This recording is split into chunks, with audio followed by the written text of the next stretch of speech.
so what people group would you classify yourself as?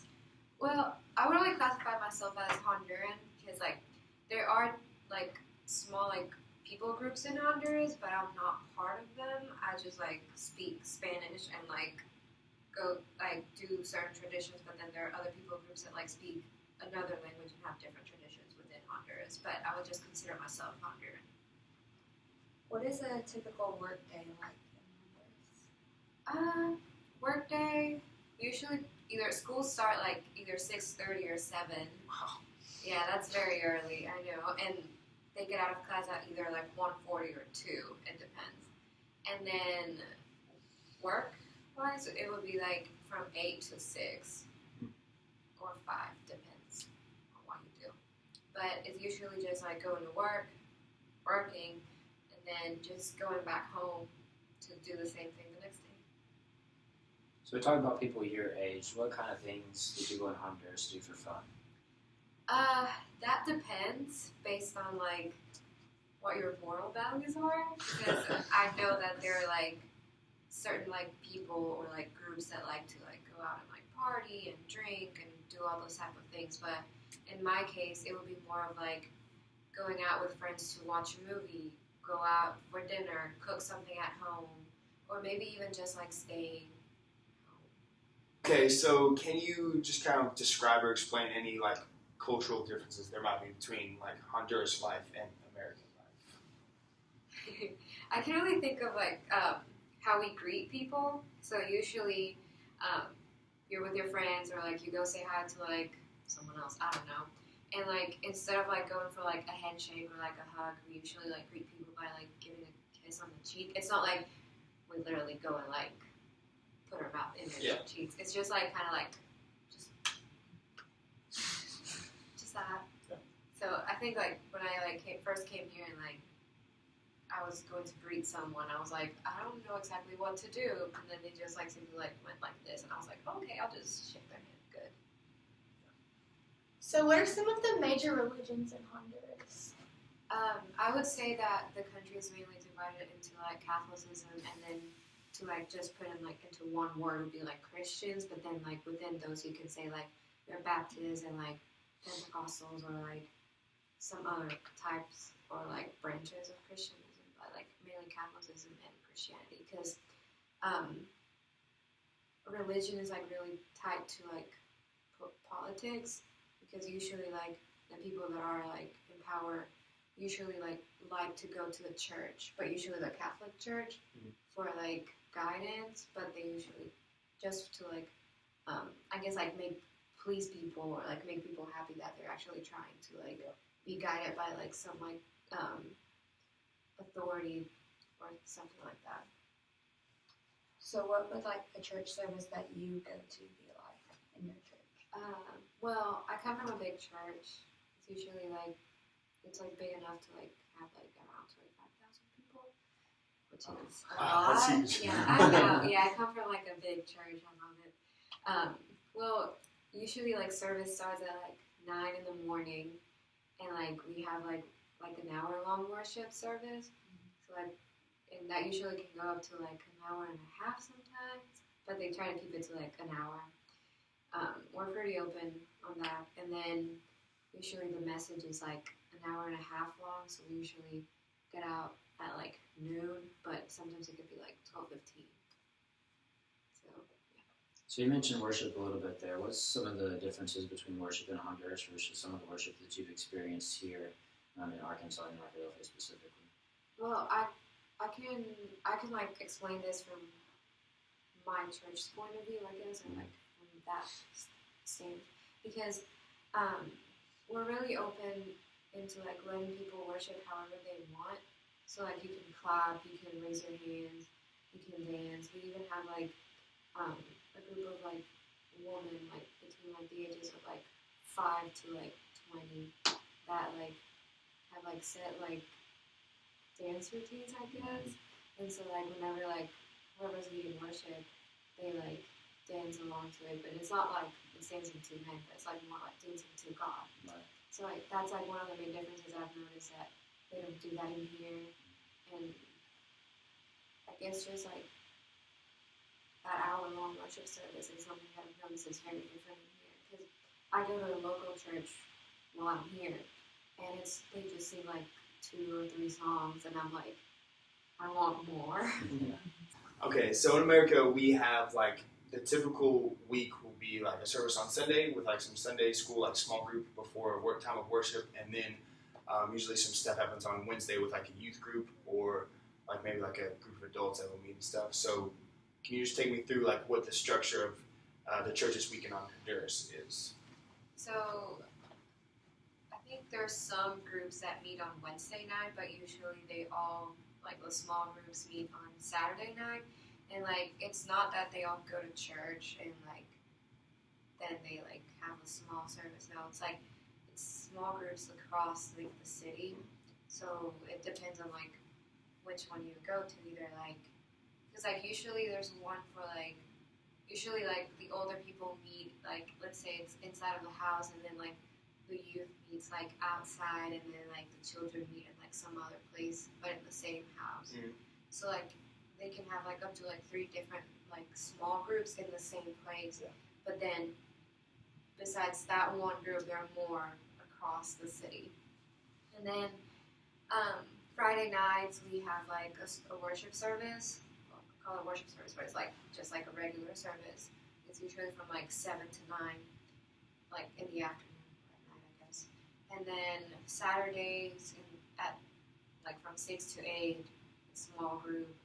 And then in the afternoons, like it's usually like rehearsal for like band, and like as I mentioned like earlier, that we have like those like small groups of like girls that like have these like routines. Like I was part of those when I was back home, and they usually meet like from like 2 to 4 to practice, and then like Sunday mornings we have a worship service from like 9 to noon, and then there's another one in the afternoon from like 4 to 6, I believe. So that's basically the structure for services. So from your first-hand experience, how do people in Honduras accept American missionaries that come in to help? Since I'm a bilingual person, I like speak English and Spanish. I worked as a translator for different mission teams, and because people know that these Americans are coming to like help them, they are very receptive to them. They're very open to what they have, to what they bring. It's like usually they present like, here we're gonna help you if you're sick. Like it's a medical mission, so like they know that they can receive help if they're sick or if they have like problems with their teeth or something like that. And while they're in the process of helping them, they share the gospel with them. So like I had the opportunity of working. It was last February with a group of people that were actually from Arkansas, and what they do is like they line people up and like they let a small group of people come in and like wait in this like waiting area, and while they're there they share the gospel, and then they can come in and like go to like triage or like the dentist or like pharmacy and stuff like that. And so like even when they're like waiting to like go to the doctor, even at that point they can even like some of them even make the decision there to like, oh, I think I want to accept Jesus. So like it's stuff like that that I think is really cool, because people are very open to it. Not only because they're receiving help, but I guess it's like I don't know how to say it, but like yeah, they're getting help, but they're getting help even at a bigger scale because they're not being part of the kingdom. I don't know if that makes sense. So Honduran food is a mixture of African, Spanish, and Linka food. They will a lot of times incorporate rice and beans with all of their meals that they eat, and then when cooking, they use a lot of coconut. So that's pretty interesting. And then their clothing, if you're going to like a ceremony or some type of event, you will see a lot of white. The men will wear all white clothing, white shirt, white pants, and they'll wear normally a scarf, which is red most of the time, and then they'll wear a sombrero. The women, on the other hand, will wear long white dresses, but they will have a lot of different colors, just designs on their dresses and stuff like that. And then daily clothing is a little bit different because most of the time they just find anything that they can buy cheap, and so a lot of times they'll just have cheap clothing, maybe from North America. So their style of clothing in just normal day is similar to a North American style clothing. And then their business attire is once again, very similar to kind of North American, because you'll see a lot of suits and dresses for women, just like you would see here in America. And then one final thing is their music.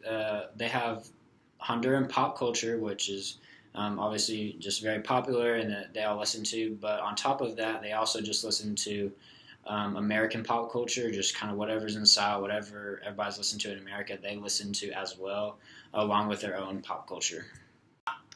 In 1821, Honduras and 4 other countries declared their independence from Spain and became Central America. However, the main language in Honduras spoken is Spanish. One thing I thought was really interesting was in 1961, a war broke out during a soccer game between Honduras and El Salvador, and it is now referred to as the Football War.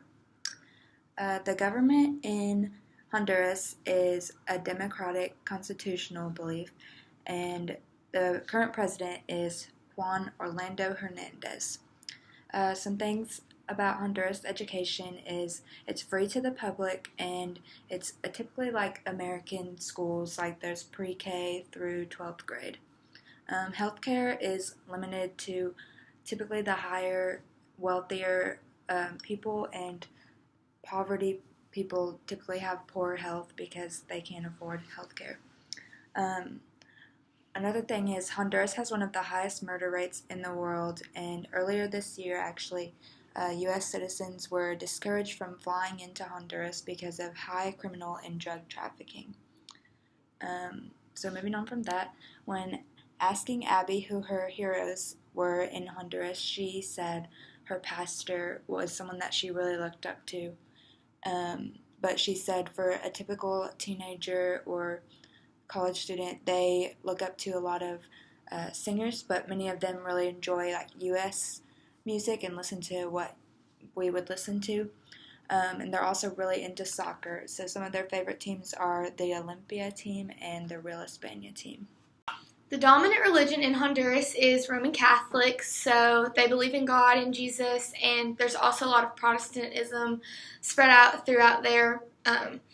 And some of their unique values are really just, they put a big emphasis on relationships, whether that's family, friends, or just like significant others.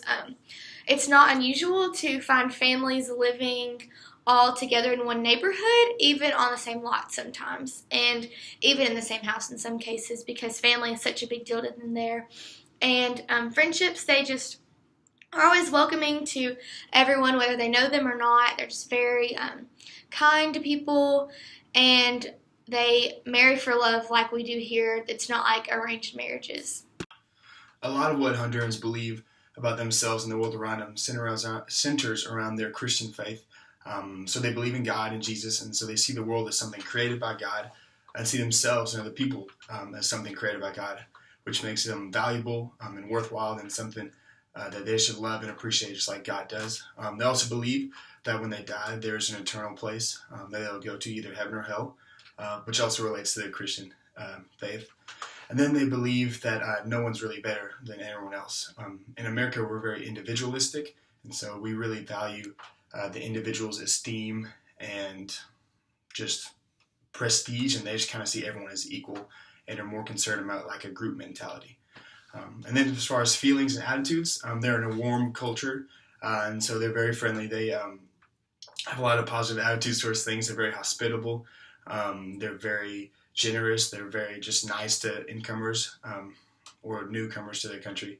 And then another attitude is towards how they raise their children.